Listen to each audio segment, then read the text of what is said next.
여러분 어느 정도 시작해 볼게요.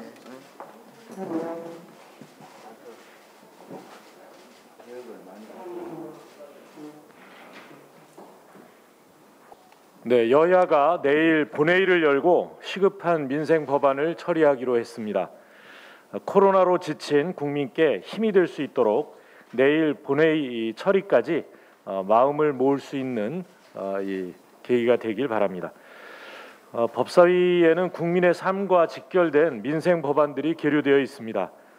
학자금 대출을 대학원생까지 확대하고 취업 전까지 대출 이자를 면제하는 취업 후 학자금 상환 특별법, 또 이 법은 내년 1학기부터 대학원생의 취업 후 학자금 상환 대출이 가능하도록 반드시 처리되어야 할 것입니다.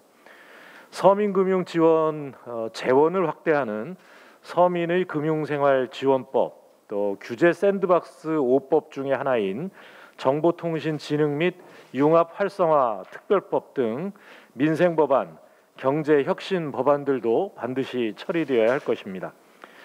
또 각 상임위에서 절차를 거쳐 올라온 법안들인 만큼 법사위를 원만하게 통과해서 내일 본회의에 올라올 수 있었으면 좋겠습니다. 우리 당은 남은 하루 동안 법사위에 계류된 시급한 민생 경제 법안들이 한 건이라도 더 처리될 수 있도록 최선을 다하겠습니다. 이 산업부의 에너지 전담 2차관을 두는 정부조직법 개정안이 국민의힘의 반대로 법사위 논의 대상에서 빠졌습니다.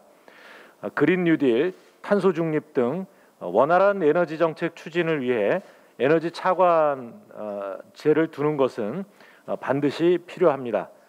기후 변화에 따른 이상 기후 상시화로 에너지 시스템의 안정성이 전 세계적 이슈로 급부상하고 있습니다. 각 나라들은 이 에너지 문제에 대해서 이 독자적인 이 부처를 두거나 또 여러 명의 차관을 두고 있습니다. 미국은 독자적인 에너지부를 두고 3명의 장차관에게 업무를 맡기고 있고, 일본은 자원에너지청을 주관 부서로 해서 2명의 차관이 전담하고 있습니다. 독일은 연방경제에너지부에 사무차관 1명이 에너지 문제를 전담하고 있습니다. 우리는 지금 산업부의 차관 1명이 이 배터리, 반도체, 자동차 등 우리 산업의 가장 크리티컬한 이런 그 문제들을 다루고 있는 이 산업 정책뿐만 아니라 에너지를 한꺼번에 같이 담당하고 있습니다. 따라서 에너지 전담 2차관을 두는 것은 에너지 전담 차관이 생기는 것에 그치는 것이 아니라 이 산업 전담 차관도 만들어지는 것이라는 점을 항상 생각해야 할 것입니다. 지금이라도 국민의힘은 전향적으로 에너지 차관제 신설을 위한 정부조직법 개정안 처리에 협조해 주실 것을 요청합니다. 어제 문재인 대통령께서 이 바이든 미 대통령과의 정상회담을 위해 미국 방문 일정에 오르셨습니다. 양국 정상은 지난 1월 첫 통화에서 한미 동맹의 미래지향적 발전을 위해 긴밀한 소통과 협력을 약속한 바 있습니다. 이번 한미 정상회담은 이 같은 약속을 구체화하는 장이 될 것으로 기대합니다. 특히 지금은 코로나 위기 극복과 코로나 이후를 대비하기 위한 다방면의 협력이 강조되는 때입니다. 특히 코로나19 위기 극복을 위한 양국의 백신 협력에 대한 기대도 크다 할 것입니다. 백신 공급을 위해 양국이 백신 글로벌 공급 강화를 위해 적극적으로 협력해 나가는 이 백신 협력 합의가 이루어질 수 있도록 있기를 바랍니다. 아울러 한반도의 항구적인 평화 정착과 비핵화를 위한 협력 강화도 이루어져야 할 것입니다. 미국은 한반도의 완전한 비핵화와 싱가포르 합의 계승이라는 실용적 대북 외교를 이 새로운 대북 정책의 방향으로 설정했습니다. 2년 전 하노이에서 멈춰버린 대화의 물꼬가 다시 트이기는 쉽지 않겠습니다만 바이든 행정부가 이번에 싱가포르 합의를 토대로 이 행동 대 행동의 단계적, 점진적 대북 접근법을 이 정책으로 채택한 것은 매우 유연하고 효과적인 그 방향이다, 이렇게 평가할 수 있습니다. 따라서 모쪼록 한미 정상께서 이번 회담을 통해 대북 정책을 긴밀히 조율해서 조속한 시일 내에 남북 대화, 북미 대화가 재개되기를 기대합니다. 이상입니다. 네, 내일 5월 본회의가 개최됩니다. 어려운 상황이지만 민생을 위한 우리 당의 입법 노력은 멈춰지지 않을 것입니다. 디지털 강국으로서의 저변 확대를 위해 국민 누구나 디지털 콘텐츠를 언제 어디서나 다양하게 접할 수 있도록 하는 디지털 집현전법과 그동안 저소득층에만 제공되었던 바우처를 전 국민 대상으로 확대하여 국민의 지식 역량을 제고하고 국가 경쟁력을 강화하는 평생교육법이 통과를 앞두고 있습니다. 또한 세계적인 아젠다인 환경오염, 기후위기와 관련하여 미래 핵심 사업이라고 할 수 있는 녹색 산업에 우리 정부가 보다 적극적으로 대비할 수 있도록 녹색 융합 클러스터를 조성하고 입주 기업의 체계적인 지원을 가능케 하는 녹색 융합 클러스터법도 준비되어 있습니다. 이러한 K-뉴딜 입법은 성장할수록 불평등이 심화되던 과거의 모습을 벗어나 다 함께 더불어 배우고 성장하는 미래의 시대로 전환을 도울 것입니다. 이 밖에도 서민금융진흥원에 대한 금융기관의 출연 및 휴면 금융자산 이관제도 등을 개편하여 지원사업의 안정성과 효율성을 제고하는 서민의 금융생활지원법, 그리고 규제 샌드박스 5법의 하나로 규제 개선이 유효기간 내에 완료되지 않은 경우 법령 정비가 완료될 때까지 유효기간이 연장된 것으로 간주하도록 한 정보통신진흥 및 융합 활성화 특별법 등이 법의 통과를 앞두고 있습니다. 많은 분들이 관심을 갖고 지켜봐 주시는 손실보상제는 오는 25일 입법 청문회가 예정되어 있습니다.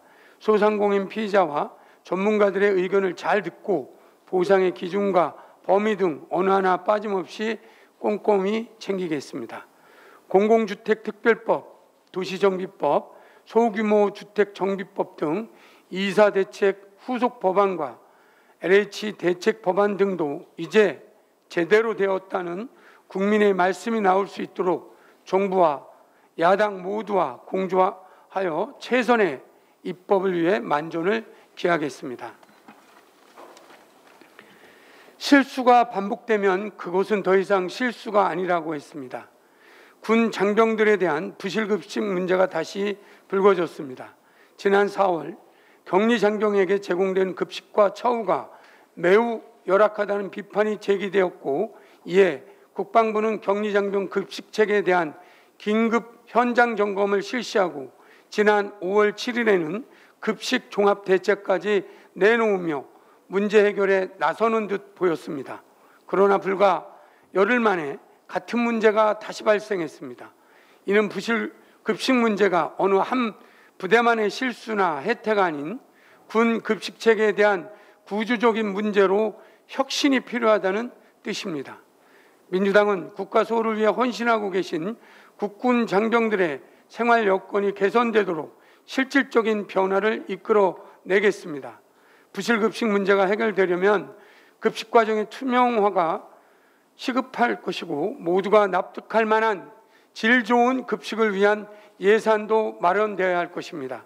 문재인 정부 출범 이래 장병급여 현실화를 위해 현재 병장급여가 60만 원 선까지 올랐습니다. 우리 당과 정부가 지향하는 병역문화 개선의 방향은 명확합니다. 군 당국과 국방부는 급여 인상으로 병역문화 개선이 전부가 아니라는 사실을 엄중히 깨닫고 병역 여건 개선과 인권 중심 문화 구축에 더욱 적극적으로 나서야 할 것입니다. 청년들이 국가를 위해 헌신하고 있는 만큼 그에 걸맞은 처우는 보장되어야만 합니다.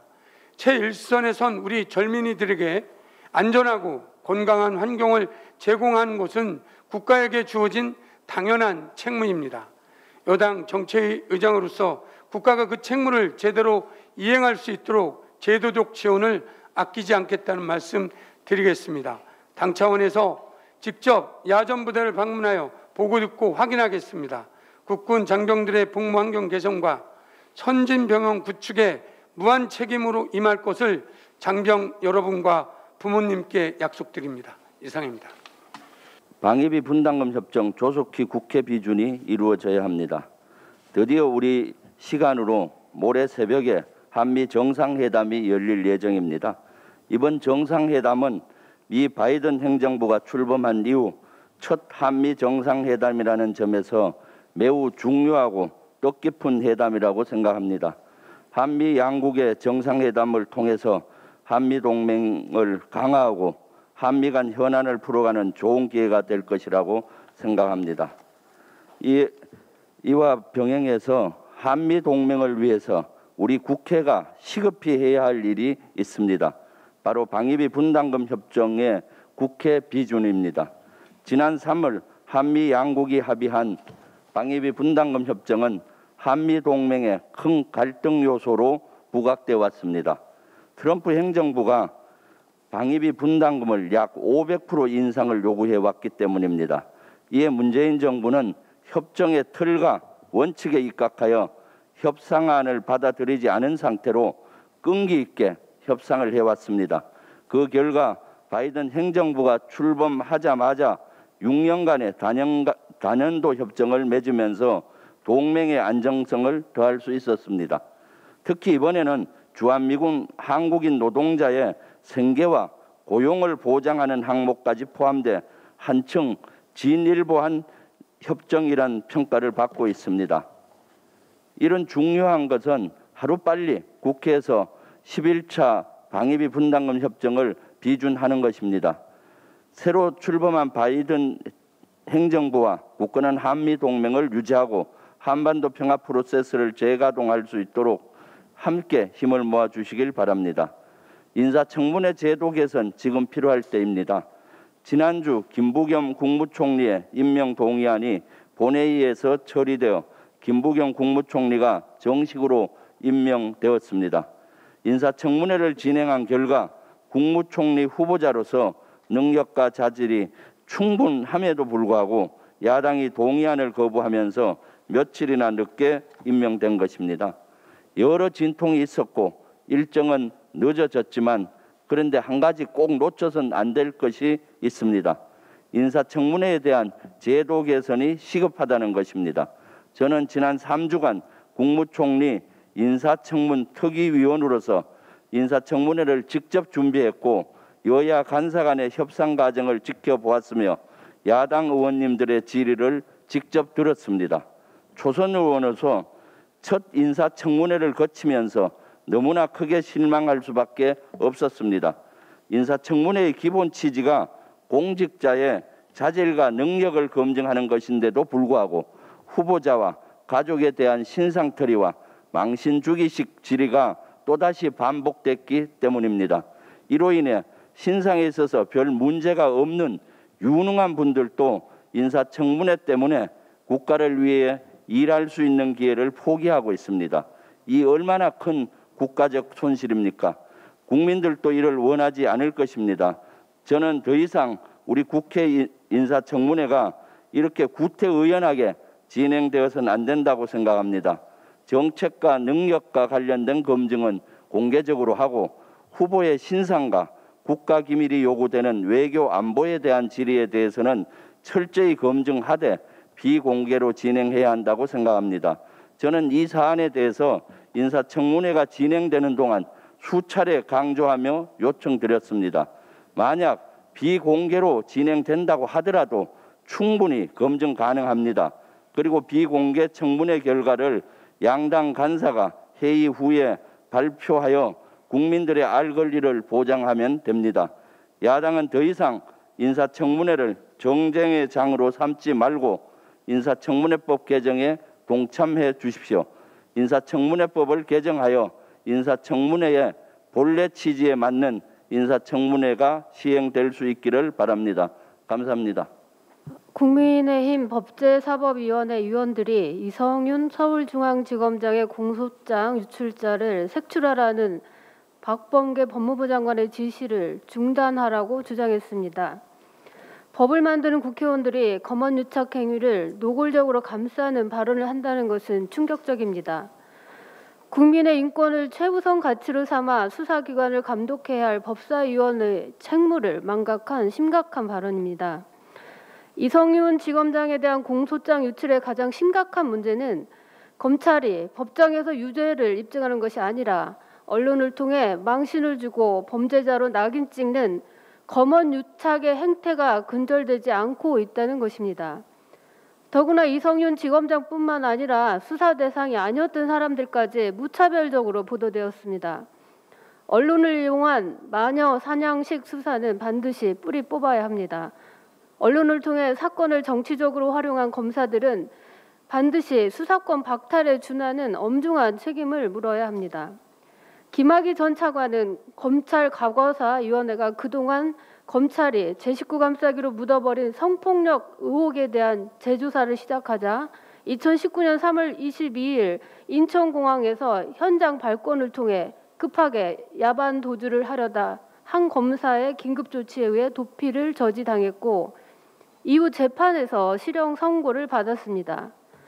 윤석열 전 총장을 비롯한 검찰은 사건의 본질인 김학의 전 차관에 대한 검찰의 과거 무혐의 처분에 대해서는 단 한 번도 진솔한 반성과 사과를 한 적이 없습니다. 검찰의 입맛에 맞는 선택적 수사, 마녀 사냥식 수사, 국민 누구나 이런 검찰의 피해자가 될 수 있습니다. 반드시 뿌리를 뽑아야 합니다. 이것이 바로 국민을 위한 진정한 개혁입니다. 미얀마의 민간인 희생자가 800명이 넘었다고 합니다. 41년 전 광주를 경험했던 우리에게 지금의 미얀마는 안타까움으로 다가옵니다. 군부의 쿠데타는 그 무슨 이유로도 용납할 수 없습니다. 국민이 뽑은 정부를 총칼로 뒤집는 것은 민주주의를 파괴하는 것입니다. 있어서는 안 될 일입니다. 미얀마의 비극이 하루빨리 종식되기를 기원합니다. 미얀마 국민들이 결국 승리할 것입니다. 미얀마 국민들을 응원합니다.